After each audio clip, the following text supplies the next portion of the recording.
Guys, kain po tayo. Siyempre, bago tayo maghanap buhay, kailangan busog tayo.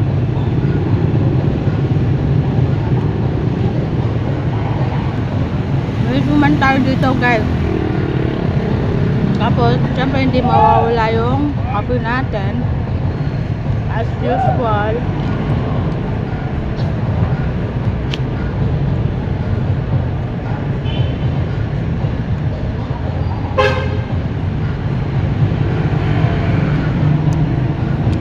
Para kahit nagtitinda tayo, guys, hindi tayo nagugutom.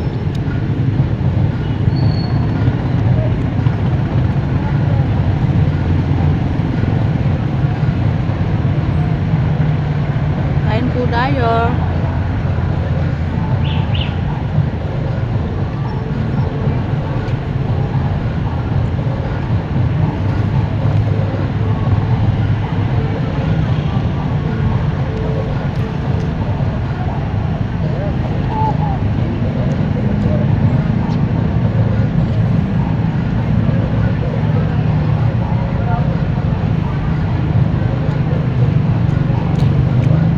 Panahon natin ngayon, guys, di pwedeng tamad-tamad tayo. Kasi kung tamad-tamad tayo ngayon, guys, gutom lang ang abutin natin.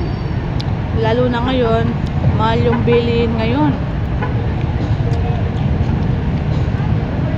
Lahat na nagtaas na yung presyo. Tapos may nag-aaral. Nag-aaral pa tayo. Hindi tayo magtutulungan ngayon, guys, sa buhay. Wala. Kung isa lang yung nagtatrabaho ngayon, guys, hindi pwedeng isa lang yung magtrabaho kasi gutom lang ang abutin natin. Kaya dapat sa buhay, magtulungan tayo sa hanap buhay.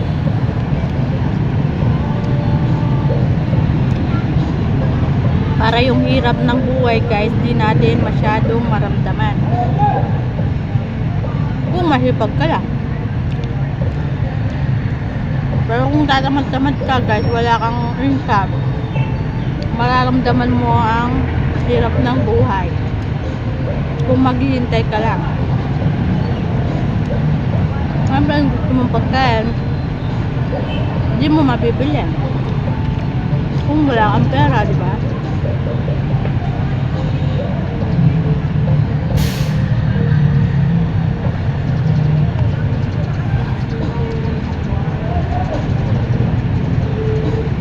Okay, guys, thank you for watching.